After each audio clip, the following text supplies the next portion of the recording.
Hello students, today we started a new chapter of class 12 subject business studies. Part 1. In this chapter we studied about what the meaning of staffing and their needs and their process. Let me start it. What is the meaning of staffing? Actually every organization they must appoint the right person at the right position. Manpower is the most important asset in the organization. Staffing function is a concerned with bringing right and efficient people in the organization. Staffing consists of manpower planning, recruitment, selection, training, composition, promotion and maintenance of manager person. So हमें हर organisation में एक सही व्यक्ति चाहिए, सही काम करने वाला, क्योंकि जब तक एक प्रॉपर मैनर में एक अच्छे से काम करने वाला व्यक्ति नहीं होता तो कभी भी ऑर्गेनाइजेशन गोल अचीव नहीं कर सकती. तो इसलिए ये एक ऐसा फंक्शन है मैनेजमेंट के जिसके बिना हम अपनी फंक्शन को ग्रोथ नहीं कर सकते, अपने मैनेजमेंट को ग्रो नहीं कर सकते. डेफिनेशन स्टाफिंग की है. Staffing is the process of acquiring, deploying and retaining a workforce appropriate quantity and quality to create positive impacts on the organisation effectiveness. किसी भी ऑर्गेनाइजेशन को अगर चलाना है अच्छे से तो उसके लिए स्टाफिंग बहुत ज़रूरी है, क्योंकि ये हमें बताती है कितनी वर्कफोर्स की रिक्वायरमेंट पड़ेगी और कहाँ कैसे किसको लगाना है. तो ये होता है staffing. Now what's the need of staffing? First, obtaining competent personal.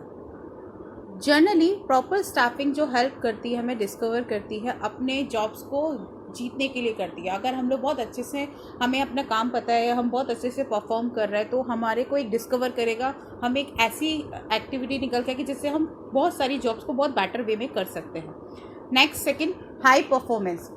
Proper staffing जो की जाती है इससे परफॉर्मेंस बहुत ज़्यादा अच्छी होती है. राइट पर्सन और द राइट जॉब, यानी एक अच्छा पर्सन अगर काम कर रहा है, अच्छी जगह पे कर रहा है, प्रॉपर उसकी पसंद का उसको काम मिला हुआ है तो ये हाई परफॉर्मेंस इंक्रीज करेगा, अच्छे से काम को शो ऑफ कर सकता है.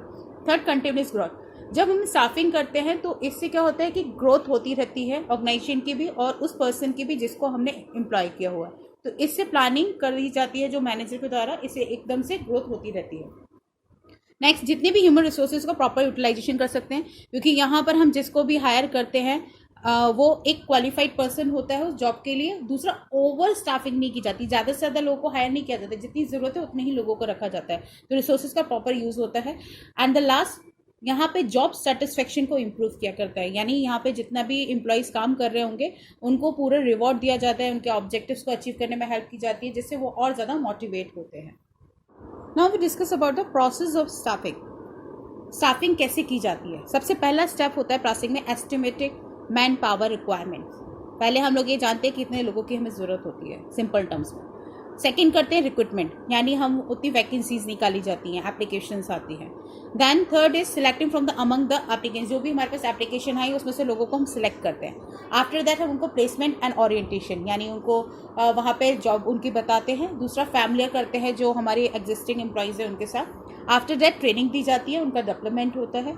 आफ्टर दैट परफॉर्मेंस अप्रोच, यानी जिस तरीके से उन्होंने काम किया उसके अकॉर्डिंग उनको रिवॉर्ड्स वगैरह दिए जाते हैं. अब इन प्रोसेस को हम one by one deeply study करते हैं.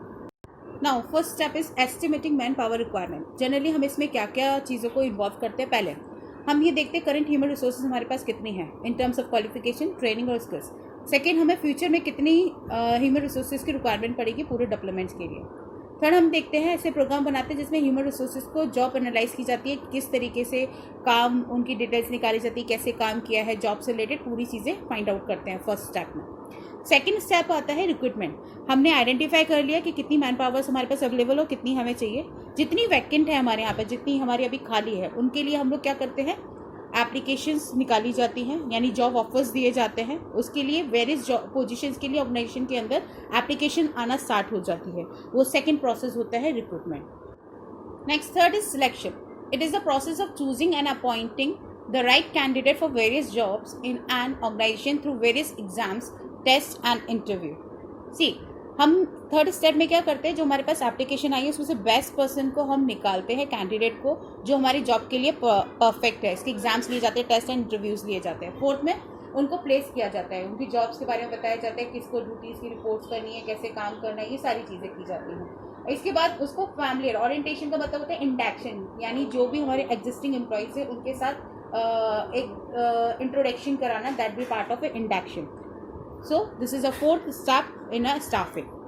Now fifth one step is training and development. जब इंट्रोडक्शन हो गया, इंडक्शन करा दिया एग्जिस्टिंग एम्प्लॉयज़ की, उसके बाद हम लोग उस कैंडिडेट की ट्रेनिंग कराई जाती है ताकि उनकी स्किल्स और नॉलेज और ज़्यादा डेवलप्ड हो, और डेवलपमेंट भी कराया जाता है और प्रोस्पेक्टिव एरियाज़ में, जिससे क्या होता है स्किल्स एंड कॉम्पिटेंस वाली जो फीलिंग्स है वो जनरेट हो, जो उसके पास अभी रिसेंटली जॉब उसको जो पोस्ट दी गई हो उस पर बहुत अपनी कैपेबिलिटीज़ को अच्छे से दिखा सके। And the last is performance appraisal. इसमें हम इवैल्यूट करते हैं उस एप्लीकेंट की परफॉर्मेंस को जो वो काम कर रहा है, और इसमें इवैल्यूट करने के बाद हमें ये देखना है कि उसको हमें ट्रांसफ़र प्रमोशंस किस बेसिस पे देने हैं। अगर वो काम बहुत अच्छा करे ट्रांसफर्स बहुत अच्छे मिलेंगे, इंसेंटिव्स मिलेंगे। अगर वो काम नहीं कर रहा तो डिमोशंस मिलेंगे। तो यहाँ पर परफॉर्मेंस अप्रेजल दिया जाता है। जिस तरीके का आपका वर्क होगा उसी तरीके से आपको परफॉर्मेंस अप्रेजल मिलेगा, रिवॉर्ड्स मिलेगा। अब हम लोग डीपली पढ़ते हैं रिक्रूटमेंट। रिक्रूटमेंट में एक्चुअल में क्या होता है, इसमें हम लोग ऐसा प्रोसेस है जिसमें प्रोस्पेक्टिव एम्प्लॉइज़ को फाइंड आउट करते हैं, सर्च करते हैं, जिसमें हम लोग जो जॉब्स के लिए अप्लाई करेंगे ऑर्गेनाइजेशन के अंदर। रिक्रूटमेंट दो प्रोसेस से होता है, एक तो इंटरनल होता है, दूसरा एक्सटर्नल होता है।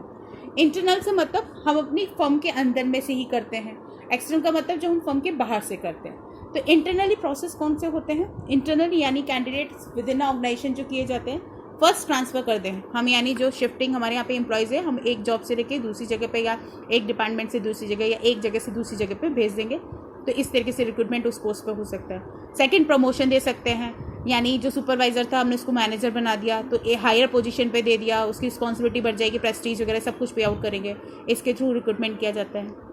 नेक्स्ट थर्ड है ले ऑफ, यानी टेम्प्रेरी वर्कर्स जो हमारे यहाँ पे वर्क करते हैं उनको हम टेम्प्रेरी ऑर्गेनाइजेशन से अलग करके काम की कमी होने से फिर हम लोग काम पे करा सकते हैं, कॉन्ट्रेक्चुअल बेसिस पे जो काम करा सकते हैं वर्कर्स से, तो वो टेम्प्रेरी वर्कर्स भी हमारे इंटरनल सोर्स ऑफ रिक्रूटमेंट होते हैं। तो ये 3 हमारे इंटरनल सोर्सेज ऑफ रिक्रूटमेंट।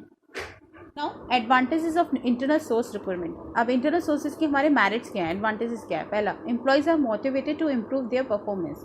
हम एम्प्लॉयज़ को मोटिवेट कर सकते हैं, जो हमारे एग्जिस्टिंग मेंबर्स हैं वो बहुत मोटिवेट होंगे कि हमें मैनेजर बनाया जाएगा, लाइक दैट एक मोटिवेशन प्रोसेस होता है। सेकंड, इंटरनल रिक्रूटमेंट एक सिंपलीफाई प्रोसेस है, हमें कोई ज़्यादा हैक्टिक लेने की ज़रूरत नहीं पड़ती, इसमें हैक्टिक नहीं होता, बहुत ईजी मैनर में हम एम्प्लॉय कर सकते हैं लोगों को। यहाँ पे वेस्टेज ऑफ टाइम नहीं होता, ट्रेनिंग वगैरह कराने की ज़रूरत नहीं होती क्योंकि वो एम्प्लॉयज़ हमारा खुद का पार्ट होते हैं। दूसरा, हम इंटरनली हम लोग जॉब को जो फिल कर लेते हैं वो हमारे लिए बहुत ज़्यादा कॉस्टली नहीं पड़ता, बहुत चीपर पड़ता है। तो ये कुछ मेरिट्स हैं इंटरनल सोर्स ऑफ रिक्रूटमेंट के। Now limitation of internal source. First, scope for the induction of fresh talents reduce. हमारे पास कोई भी फ्रेश टैलेंट नहीं आता क्योंकि जब हम हमारे यहाँ पे जो काम कर रहे हैं हम उन्हीं में से रख रहे हैं, तो कोई फ्रेश टैलेंट यानी क्रिएटिविटी नहीं दिखेगी। सेकंड, यहाँ पे जो एम्प्लॉयज़ होता है बहुत लिथार्जिक हो जाता है क्योंकि जो वो काम कर रहा है वहाँ पर अगर हम उन्हीं को ही प्रमोशन देते जाए, उनको रखते हैं एक लिथार्जिक यानी आलसी टाइप के हो जाते हैं, उस वर्क पे ज़्यादा फोकस नहीं रखते, जैसी चीज़ें चली आ रही है वो वैसी करते हैं, कोई नया इंट्रोडक्शन नहीं करते किसी भी स्किल्स का या एक्सपर्ट्स की चीज़ों का, कोई भी नए एक्सपेरिमेंट्स नहीं होते। नेक्स्ट, जो भी यहाँ पे कंपटीशन की स्प्रिट होती है एम्प्लॉयज़ की वो हैम्पर्ड हो जाती है, इस कंपटीशन की कोई फीलिंग नहीं रहती। नेक्स्ट, यहाँ पे फ्रीक्वेंट ट्रांसफ़र जो किया जाता है एम्प्लॉयज़ का तो उससे प्रोडक्टिविटी रिड्यूस हो जाती है। तो ये कुछ हमारे मेरिट्स एंड डिमेरिट्स हैं इंटरनल सोर्स के। अगर इस चैप्टर में इस कंटेंट में कोई भी प्रॉब्लम हो आप लोग ERP पे पूछ सकते हो बच्चों। Thank you so much.